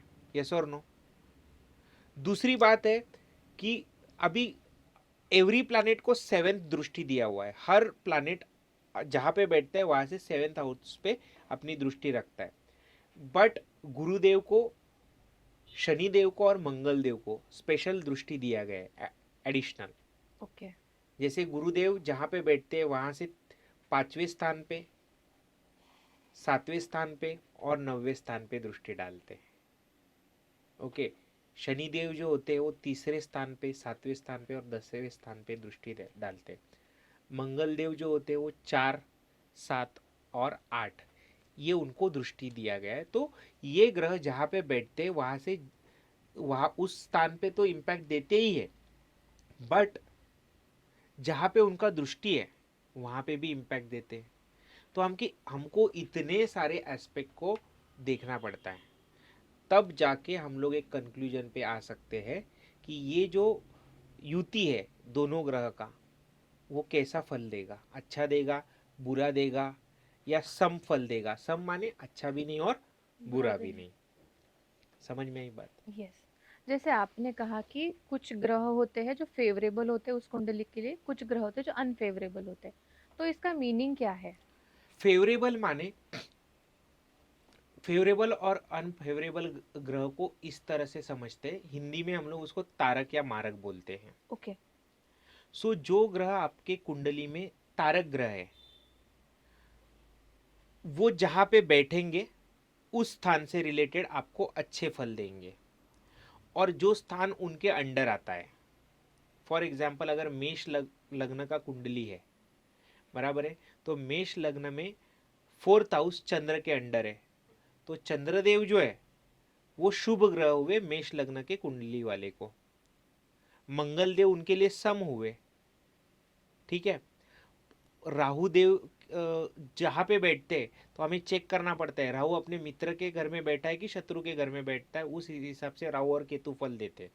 बाकी सभी ग्रह जो होते हैं वो अपने हाउसेस के अंदर और जिस घर में बैठे वहां पे अच्छे फल देते हैं। एग्जाम्पल, मेष लग्न का कुंडली है तो मेष लग्न में पहले घर में 1 नंबर रहेगा, 5वां जो घर रहेगा पंचम स्थान उसके अंदर 5 नंबर रहेगा, 5 माने सिंह राशि। ओके, तो रविदेव जो है वो मेष लग्न वाले के लिए तारक ग्रह है। ओके, तो 5वें स्थान से रिलेटेड जितने भी बेनिफिट है वो देने के लिए बाध्य है। इसके साथ साथ वो जिस घर में जाके बैठेंगे उस घर में भी अच्छा फल देंगे। यस और नो? तो तारक ग्रह जो होता है उसके अंडर जो हाउसेस होते हैं उनसे रिलेटेड और जिस घर में बैठता है उनसे रिलेटेड, ये दोनों से रिलेटेड अच्छे फल देते हैं। वेरस जो मारक ग्रह होते हैं वो अगर जिस घर में बैठ जाए उस घर से रिलेटेड तथा अपने घर से रिलेटेड निगेटिव फल देते हैं। तो हमको ये चेक करना पड़ता है। दूसरा रूल है कि ग्रह अपने मित्र के स्थान में बैठा है तो वो अच्छा फल देगा और शत्रु के स्थान में बैठा है तो वो बुरा फल देगा, रिवर्स फल देता है। तो इसका मतलब इस तरह से समझते हैं कि गुरुदेव, मंगलदेव, सूर्यदेव और चंद्रदेव इनकी एक पार्टी है, इनकी एक युति है। ये आपस में मित्र हैं, सभी एक दूसरे आपस में मित्र हैं। शनिदेव, शुक्रदेव, राहुदेव और केतुदेव ये दोनों आपस में मित्र हैं। तो ये 2 पार्टी हो गया। कौन कौन? सूर्यदेव, चंद्रदेव, गुरुदेव, मंगलदेव। और एक पार्टी हो गया शनिदेव, शुक्रदेव, राहुदेव और केतुदेव। और बुध, बुध की दोनों के साथ जमती है। बुध छोटे तो जिसके भी साथ रहेंगे तो मैच कर लेते हैं। ओके, तो आप समझो कि इसका हेल्प स्टोन सिलेक्शन में भी बहुत ज्यादा होता है, कौन सा रत्न धारण मैं करना आपको चाहिए। अभी वही पूछ रही थी। बहुत बार स्टोन पहनने के बाद इल इफेक्ट्स आते हैं उसके। तो ये जो एस्ट्रोलॉजी का आपने सब्जेक्ट बोला, इसमें अभी समझ आ रहा है कि मल्टीपल फिल्टर्स से हमें चीज़ को Yes. देखना होता है। बट कई बार हमने सिर्फ थ्योरेटिकल पार्ट पढ़ लिया और उस हिसाब से अगर कोई रेक्टिफिकेशन कर भी लिया, कुछ जेमस्टोन्स पहन भी लिए, तो उसके इल इफेक्ट्स आते हैं। Yes. तो अभी जैसे आपने बोला था कि अगर ग्रह तारक है या मारक है, शत्रु के स्थान पे, मित्र के स्थान पे है, और उस ग्रह का अगर हमने पावर बढ़ाया, उस पे काम किया, तो वो इल इफेक्ट देता है। तो Definitely. इसको कैसे हमने सोचना चाहिए? अभी for example let's take into the consideration, एक हम लोग कुंडली स्टडी करते हैं जो रहता है फर्स्ट हाउस में 4th नंबर है। हाँ, रेफरेंस लेंगे हम लोग। तो रेफरेंस के लिए हम लोग लेंगे कर्क लग्न का कुंडली। तो कर्क लग्न में जो प्रथम स्थान है वो चंद्र से रिलेटेड है, तो प्रथम स्थान हमेशा फेवर करता है। तो चंद्र ये तारक ग्रह हुआ। वेयर एज अगर आप उसके आगे जाओगे, 5वां स्थान किसका आएगा? सेकेंड हाउस में 5, तो सेकेंड हाउस भी अच्छा होता है, तो सूर्य भी उसके लिए फेवरेबल ग्रह है। जो 8वें स्थान के और 6ठे स्थान के या 12वें स्थान के जो मालिक होते हैं वो अनफेवरेबल माने जाते हैं। तो अगर हम लोग ये कर्क लग्न के कुंडली में देखेंगे तो बुध जो हो गया इनके लिए मारक साबित होगा, कभी कभी सम साबित होगा। यस और नो? तो हमको मारक क्या तारकता चेक करनी पड़ती है। मेष लग्न की कुंडली में 8वां स्थान जो होता है वहाँ पे 8 नंबर है, वो भी राशि मंगल की है और मंगल के पास फर्स्ट हाउस भी है, तो यहाँ पे मंगल देव सम काम करेंगे। दूसरा हाउस है मेष लग्न के कुंडली में वो शुक्र देव का है, बट शुक्र देव और मंगल देव एक दूसरे के अति शत्रु है, इसीलिए शुक्र देव फेवरेबल नहीं रहेगा। तो मेष लग्न के कुंडली वाले को कौन फेवरेबल रहेगा? नंबर 1 चंद्रदेव उनके लिए फेवरेबल है क्योंकि वो चतुर्थ हाउस के स्वामी है। पंचम स्थान के स्वामी कौन हो गए? सूर्यदेव हो गए, तो सूर्यदेव भी उनके लिए फेवरेबल है। उसके बाद 6th हाउस और 3rd हाउस ये बुध के पास है, तो मेष लग्न वालों को जो है ये बुध देव जो है ये उनके लिए मारक हो गए, मारक सिद्ध हो गए। अभी अगर हम लोग आगे आते तो शुक्रदेव है, तो शुक्रदेव के पास 7वां और दूसरा घर है, तो इसको हम लोग थोड़ा सा, ये तो फॉर एग्जाम्पल ये तो मारक ही है, बट हाउसेस थोड़ा सा अच्छा है तो मारकता उनकी थोड़ी कम रहेगी। अष्टम स्थान के स्वामी मंगल है, बट मंगल लग्नेश भी है, तो अष्टम स्थान के स्वामी होने के बावजूद वो मारक नहीं बनेंगे क्योंकि वो लग्न के भी मालिक है। 9th हाउस में गुरु का प्लेस आ जाएगा, तो भाग्य स्थान के मालक एज वेल एज व्यय स्थान के मालक हो गए, तो फिर भी गुरुदेव भी उनके लिए फेवरेबल प्लैनेट रहेंगे। सो इस तरह से हमको देखना पड़ता है। तो मेष लग्न की कुंडली में शनिदेव है, शनिदेव भी फेवरेबल प्लैनेट है। तो हमको ये चेक करना पड़ता है स्टोन सिलेक्शन में कि कौन सा ग्रह फेवरेबल है, नंबर 1। दूसरा चेक करना पड़ता है कि वो कहाँ पे बैठा है, किस भाव में बैठा हुआ है और कैसे फल दे रहा है, शुभ दे रहा है या अशुभ दे रहा है। इसके साथ साथ हमको दशा महादशा भी देखनी है। अगर समझो शनि देव की महादशा चल रही है या शुक्र देव की महादशा चल रही है, उसमें आप सूर्य देव का रत्न धारण करते हो, तो उतना इम्पैक्ट नहीं आएगा जितना आना चाहिए। सो कभी कभी ये रिवर्स इम्पैक्ट भी देता है।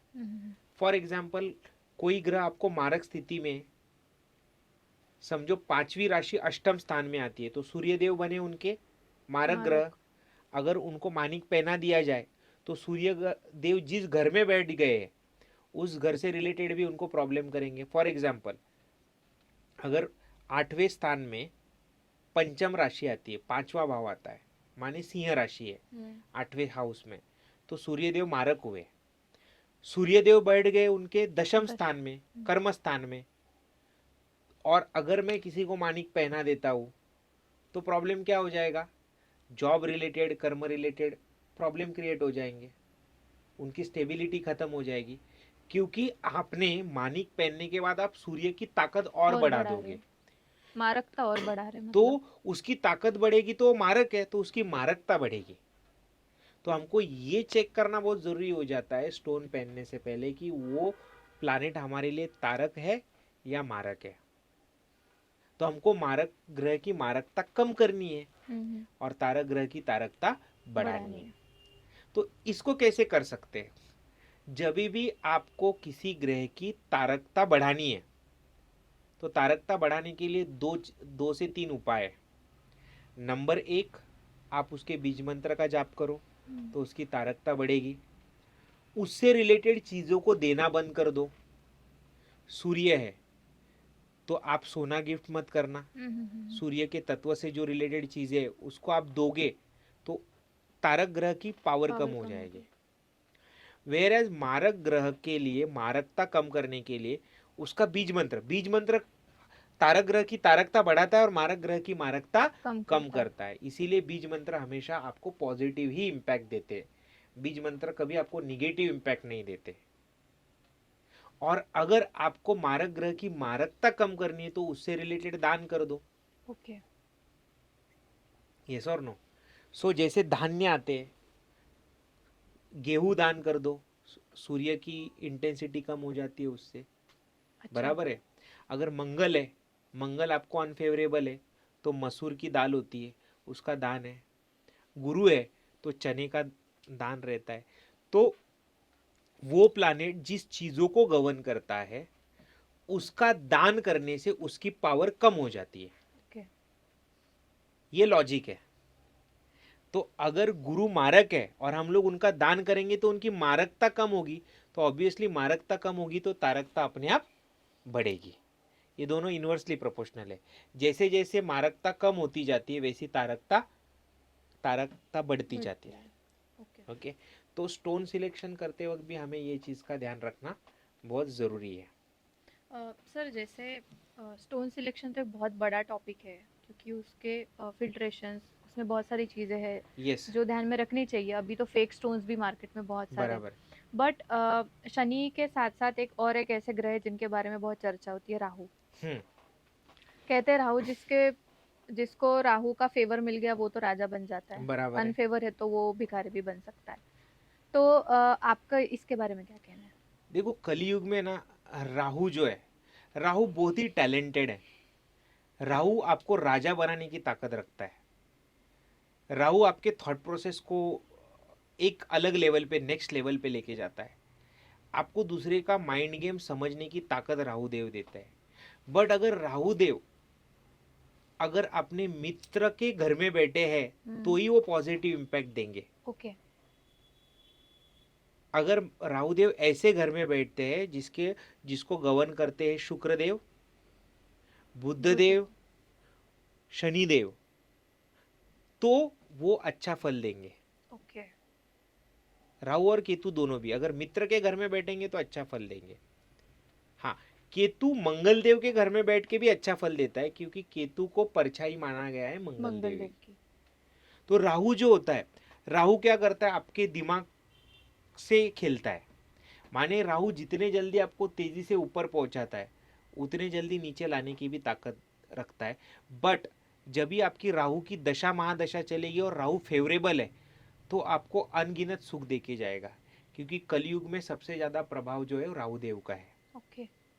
और राहु देव को अगर फेवर में रखना है तो आज मैं एकदम जबरदस्त टिप देके जाता हूँ। आपका जो भी ग्रह मारक है उसकी मारकता कैसे कम की जाए और जो तारक ग्रह है उसकी तारकता कैसे बढ़ाई जाए, इसका छोटा सा उपाय देके जाता हूँ। अगर किसी को मंगल दोष है या मंगल ग्रह मारक है तो आप मंगल के बीज मंत्र का जाप करो, ओम अंग अंगरकाय नमः। तो ये लाउडली करना है, 21 टाइम्स कर सकते हो, 51 टाइम्स कर सकते हो, 108 टाइम कर सकते हो। सो मंगल की मारकता ओम अंग अंगारकाय नमः इससे कम होती है। चंद्रदेव मारक है तो चंद्रदेव की मारकता कम कर सकते हो, और तारक है तो तारकता बढ़ा सकते हो। दोनों के लिए बीज मंत्र काम करता है। तो चंद्रदेव का जो बीज मंत्र है ओम सोम सोमाय नमः।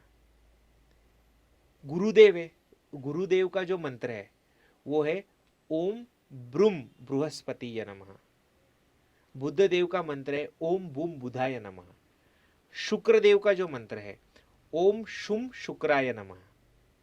शनि देव का जो बीज मंत्र है ओम शम शनिश्चराय नमः। हमारा जो सूर्य देव का मंत्र है वो आप ओम घणी सूर्याय नमः या फिर ओम आदित्याय नमः, ये दोनों में से कोई भी एक मंत्र का जाप कर सकते हो तो उसकी पावर बढ़ जाएगी। अभी राहु और केतु पे आते। राहु के लिए ओम राम राहवे नमः और केतु के लिए ओम केम केतवे नमः। तो बीज मंत्र हमेशा आपको अच्छा ही फल देगा। तो आप अगर उस बीज मंत्र का जाप करते हो, अभी बीज मंत्र में और ग्रह में क्या कनेक्शन है, यहाँ पे फोनेटिक्स आता है, साउंड का विज्ञान है। आप देखते हो कि वो साउंड थेरेपी में एक बाउल लिया जाता है मेटल का, उसके अंदर वाटर रखा जाता है और फिर एक स्टिक घुमाई जाती है तो वो वाइब्रेट करता है। सो वो जिस फ्रीक्वेंसी से वाइब्रेट करता है वैसा क्रिस्टल स्ट्रक्चर बनाता है। तो ये जो बीज मंत्र है, ये बीज मंत्र उस वाइब्रेशन को, उस तरंग को अपने लाइफ में क्रिएट करते हैं। तो इससे हमको अच्छा ही बेनिफिट मिलता है। तो बेसिकली हमारे बॉडी का ट्यूनिंग होता है। तो हम लोग उस ग्रह को बोलते हैं कि हम आपको सरेंडर है, आप जो भी फल दोगे हमें आप मंजूर है। बट जब आप उनकी भक्ति करते हो या उनके वाइब्रेशन को ट्यून होते हो तो वो अच्छा है तो आपको अच्छा ही फल देगा। और अगर बुरा है तो बुरा फल नहीं देगा, वो ट्राई करेगा कि आपको जितना अच्छा दे सकता है उतना देने की कोशिश करेगा, माने कम बुरा फल मिलेगा। बीज मंत्र सबसे बड़ा रेक्टिफिकेशन है। तो आपके जैसी जो राशि है उस राशि के स्वामी का मंत्र आप जाप कर सकते हो। दूसरा एक फॉर्मूला, आपका जो भी प्रॉब्लम है, आज मैं एकदम बढ़िया फॉर्मूला देके जाने वाला हूँ जिससे आप आपकी दुनिया का कोई भी प्रॉब्लम सॉल्व कर सकते हो, कुछ भी प्रॉब्लम हो। फॉर एग्जाम्पल आपको एक फॉर्मूला याद रखना है, आपका प्रॉब्लम कौन सा है। किसी को जॉब का प्रॉब्लम है तो उससे रिलेटेड घर को ढूंढना है आपको। जॉब से रिलेटेड घर कौन सा है, कर्मस्थान। तो कर्मस्थान का जो स्वामी रहेगा उसके बीज मंत्र का जाप करो आप। उसके साथ साथ लाभस्थान का स्वामी है उसके बीज मंत्र का जाप करो। उसके साथ साथ पंचमेश जो है आपका, जो आपके कुंडली का अधिपति है, उसके बीज मंत्र का जाप करो। और जो आपका महादशा स्वामी है, जिसकी अभी महादशा चल रही है, ये 4 लोगों के बीज मंत्र का जाप करने के बाद आप दुनिया का कोई भी प्रॉब्लम सॉल्व कर सकते हो। आपको किसी को 1 रुपया देने की जरूरत नहीं। ओके। रिलेशनशिप से रिलेटेड प्रॉब्लम चालू है तो 7th हाउस और 2nd हाउस ये रिलेशन को डिनोट करते हैं। तो 7th हाउस का स्वामी, 2nd हाउस का स्वामी, पंचम घर का स्वामी और आपको लाभ स्थान का स्वामी, उसके साथ साथ महादशा स्वामी।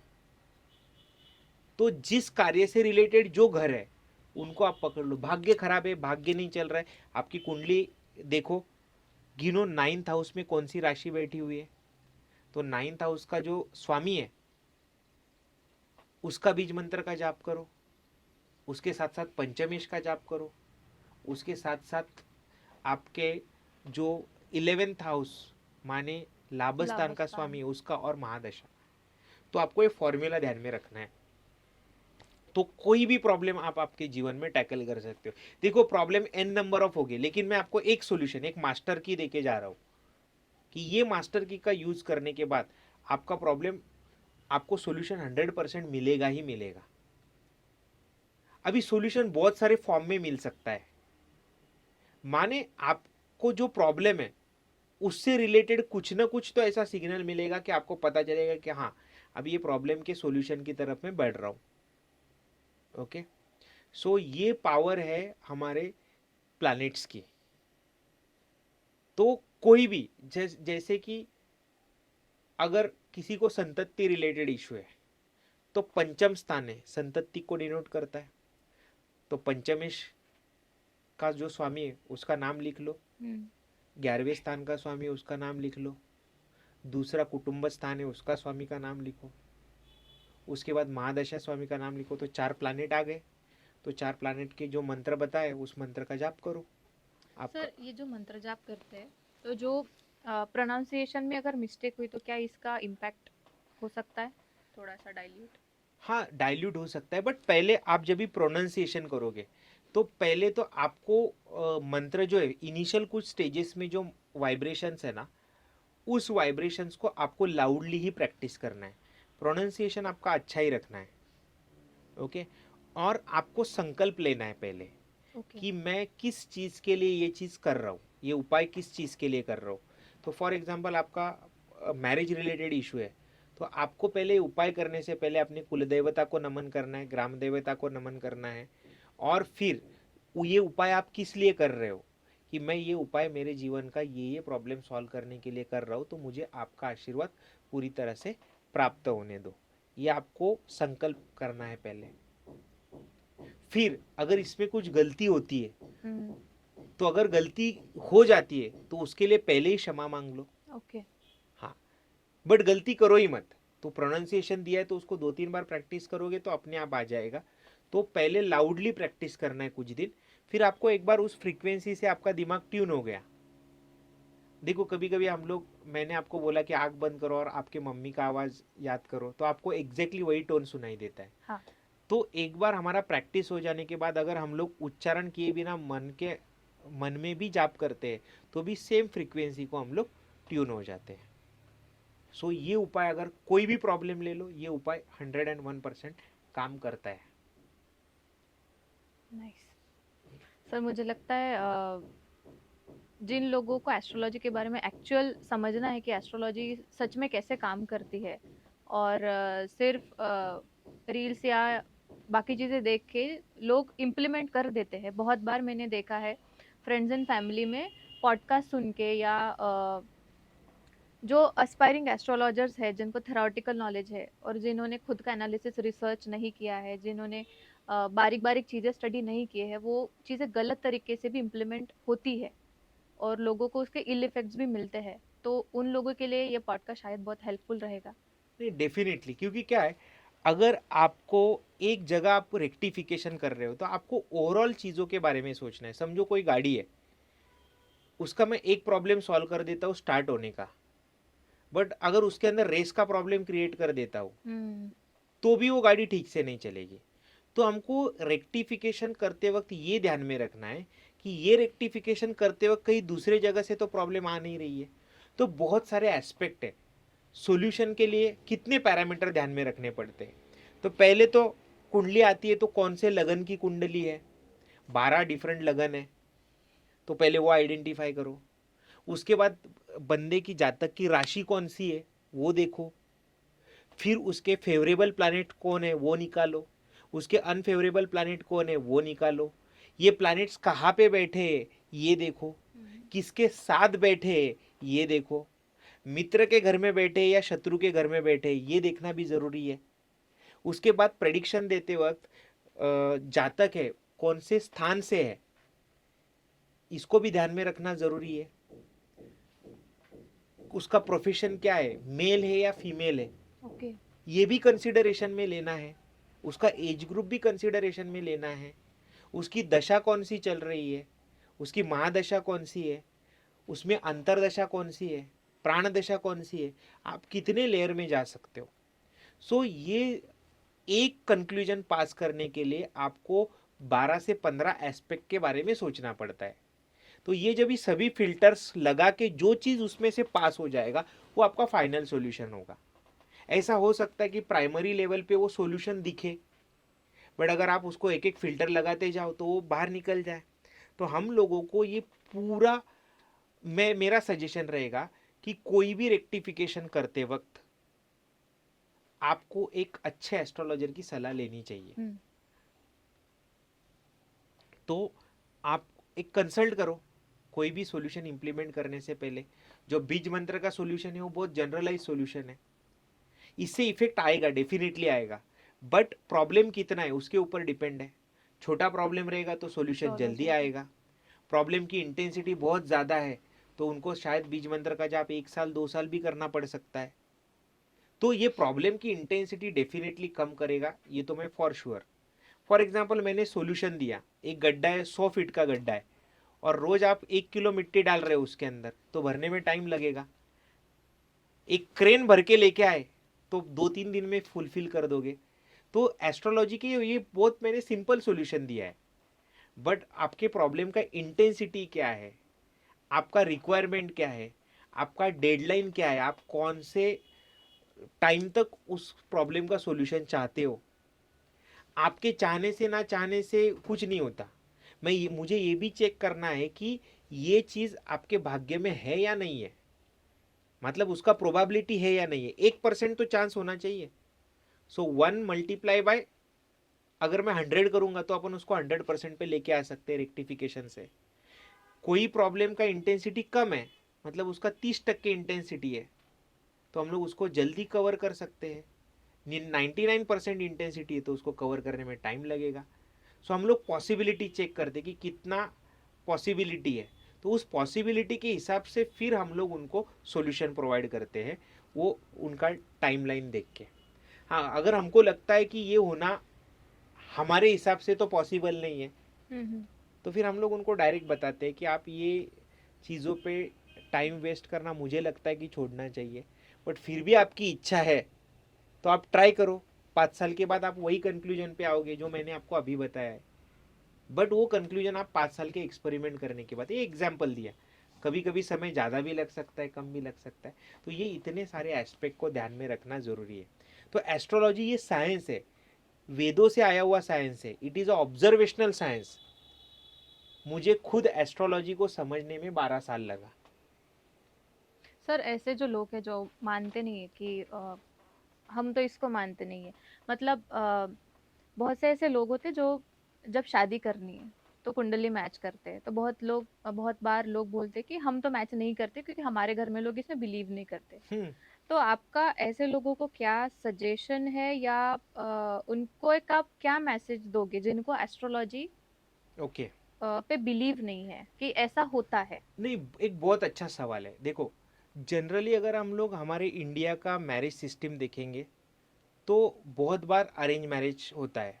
तो अरेंज मैरिज में क्या होता है कि हम लोग पर्सन को जानते नहीं, बट पर्सन को क्विकली कैसे जाने, तो वो कुंडली बताता है। तो मुझे पता है कि आप फायर एलिमेंट के हो, आपका पर्सनालिटी, बीवी का पर्सनालिटी डोमिनेटिंग है, जो हस्बैंड है वो बेचारा जल तत्व का है, वो थोड़ा सा इंट्रोवर्ट है। तो फिर उसके अंदर मैचिंग में आपको दिक्कत हो जाएगी। तो आपको एस्ट्रोलॉजर सिर्फ ये बताता है कि आपका गुण मिलन कैसा है। लोग तो बोलते हैं कि 36 के 36 गुण गुण जुल मिलते मिलने हैं, के उसके बाद भी डाइवोर्स होता है ना, क्योंकि वो आपकी इच्छा है। हम लोग ये बताते हैं कि आपको साथ में रहना है तो क्या करना पड़ेगा। अगर आपका गुण मिलन अच्छा है तो आपको कम एफर्ट डालना पड़ेगा रिलेशन को मेंटेन करने के लिए, बट आपके गुण थोड़े से आगे पीछे होते तो थोड़ा सा एफर्ट डालना पड़ता है। तो अगर मैरिज पर्सपेक्टिव से, अभी तो लव मैरिजेस होती है, उसमें तो लोग एक दूसरे को जानते ही है, तो उसके अंदर ये चीज़ ज़्यादा मायने नहीं रखती। देखो, अगर पॉसिबिलिटी है, मैं बताता हूँ कि बाबा थोड़ा सा मैरिज को निभाना आपके लिए डिफिकल्ट जाएगा, इसका मतलब क्या, मैं ये नहीं बोल रहा हूँ कि आपका मैरिज अच्छा नहीं चलेगा, आप दोनों को एक दूसरे के साथ एडजस्ट ज़्यादा करना पड़ेगा। अगर आपके एडजस्टमेंट की तैयारी है तो आगे तो जाओ, करो। नहीं है तो ये आपका डिसीजन है। हमारा काम है सिर्फ सजेशन देना, गाइड देना, पाथ दिखाना। अगर आपको ये करना है तो आपको इन चीज़ों को कंसिडरेशन में लेना पड़ेगा, लेकिन लोग उसी को पूरा थंब रूल मान लेते हैं, ये गलत है। तो कुंडली एक वन ऑफ द एस्पेक्ट है जो मैरिज के लिए कंसिडर होता है, प्रोमिनेंट एस्पेक्ट है, बट उसके साथ साथ दोनों का चॉइस भी तो इम्पोर्टेंट है। तो जो दो लोग मैरिज करने वाले हैं उनका ओपिनियन 99% में आता है, वो एक दूसरा के साथ रहना चाहते हैं या नहीं। राइट। अगर आंसर यस आता है तो फिर आगे का चीज़ होता है कि हाँ बाबा कैसे, तो उन्होंने कुंडली मिलान किया, तो अगर उनको पता चला कि यार थोड़ा सा हम लोगों को एडजस्ट करना पड़ेगा लाइफ में, तो कर लो एडजस्टमेंट। आपको एडजस्टमेंट भी नहीं करनी है, सब अच्छा भी चलना है। देखो, दो लोग जब भी साथ में रहते तो एडजस्ट तो करना पड़ता है। अगर ये एडजस्टमेंट की तैयारी ही नहीं है तो फिर मत करो शादी, कोई बात नहीं, आपको किसी ने पूछा नहीं है। हाँ, लेकिन ये एस्ट्रोलॉजर कभी कभी क्या होता है कि फॉर एग्जाम्पल हमारे यहाँ पे ना ओपननेस बहुत कम है। एक को रिश्ता आया आपके बेटी को, एक बहुत बंदा सरकारी जॉब में है, अच्छा पैकेज है, खुद का घर है, सब प्रोफाइल बंदे का अच्छा है। लड़की को फोटो दिखाया, बोली बाल नहीं है और टकला है। अभी क्या करेंगे, अभी लड़की के माता पिता को क्वेश्चन मार्क आ जाता है, इतना जो अच्छा रिश्ता आया उसको ना कैसे बोले। तो फिर बीच में वो लेके आते हैं अपने गुरुजी को। तो लोग इसका यूज जिस तरह से कर रहे हैं ना, जिस चीज को पोर्ट्रे करने के लिए कर रहे हैं वो रॉन्ग है। इसका इवैल्यूएशन क्या होना चाहिए कि बाबा हाँ इसका प्रवृत्ति कैसा है, हाँ ये फायर एलिमेंट का है, हस्बैंड फायर एलिमेंट का है, ये जो है ये वाटर एलिमेंट की है, तो हमको हस्बैंड को बोलना है कि बाबा आपको गुस्सा कम करना है, आपको मैनेज करा के लेना है। ये बंदी इंट्रोवर्ट है तो हमको बोलना है कि इस रिश्तों को निभाने के लिए आपको एक्सप्रेस करना पड़ेगा। एक्सट्रोवर्ट है, आपको खुल के बताना पड़ेगा। सो ये एडजस्टमेंट तो करनी पड़ती है ना। लेकिन लोग क्या करते हैं कि आपको ना बोलना रहेगा ना, सीधा ना बोलने की ताकत नहीं होती कि ये चीज़ की वजह से हम लोग आपको ना बोल रहे, तो फिर किसको पिक्चर में लेके आते हैं, कुंडली को पिक्चर में लेके आते हैं, और पूरा बिल किसके ऊपर फटता है, कुंडली के ऊपर फटता है। बट एस्ट्रोलॉजी ने आपको एक यूज केस दिया हुआ है, उस यूज केस को किस तरह से यूज करना है ये आपके ऊपर है। ये टूल है, जैसे मोबाइल एक टूल है, लोग उसका अच्छा भी यूज कर रहे, बुरा भी यूज कर रहे, तो ये टोटली यूजर के ऊपर डिपेंड करता है। यस, बट हाँ कि अगर एक दूसरे को ज़्यादा लोग जानते नहीं तो एक क्विक रिव्यू लेने के लिए उनकी दशा अंतरदशा मैच हो रही कि नहीं। फॉर एग्जाम्पल हमको कुंडली से ये पता चलता है कि हाँ इनका ये दोनों का कॉमन टाइम है, ये दोनों का कॉमन अच्छा टाइम चल रहा है यहाँ पे, तो इनका भी करियर अच्छा है, इनका भी करियर अच्छा है, तो उस हिसाब से फिर हम लोग उनको रिकमेंड करते हैं। तो स्टेबिलिटी तो देखना है ना हमें। तो मुझे ऐसा लगता है कि मैरिज के टाइम पे 100% कुंडली के ऊपर डिपेंड ना होते हुए कुंडली को एक वन ऑफ द कंडीशन माना जाना चाहिए। पहला कंडीशन आप देखो कि जैसे शादी करके कोई लड़की किसी घर में जाती है तो उस घर का कल्चर और अपना कल्चर मैच होता है कि नहीं, लड़का लड़की दोनों एक दूसरे को पसंद करते हैं या नहीं, दोनों को एक दूसरे के करियर के बारे में उनके मन में आस्था है या नहीं, ये भी मुद्दों को ध्यान में रखना बहुत इम्पोर्टेंट है। ओके। और मैं तो दर्शकों से रिक्वेस्ट करना चाहूँगा कि अगर आपको किसी बंदे की कोई चीज़ नहीं पसंद आती तो आप क्लियरली बोल दो। फिर आप एक एस्ट्रोलॉजर को बीच में लेके आओगे, एस्ट्रोलॉजर ने ऐसा ऐसा बोला है, उसके दिमाग में कोई डर बिठा दोगे क्या कि आपको डिनाई करना था, आप डायरेक्टली डिनाई नहीं कर पा रहे हो तो आप इसके थ्रू डिनाई कर रहे हो। ये अवॉइड करना चाहिए। इससे एक फॉल्स इल्यूजन क्रिएट होता है एस्ट्रोलॉजी के बारे में। सो मेरा इतना ही रिक्वेस्ट है। That's it from my side. बहुत बढ़िया।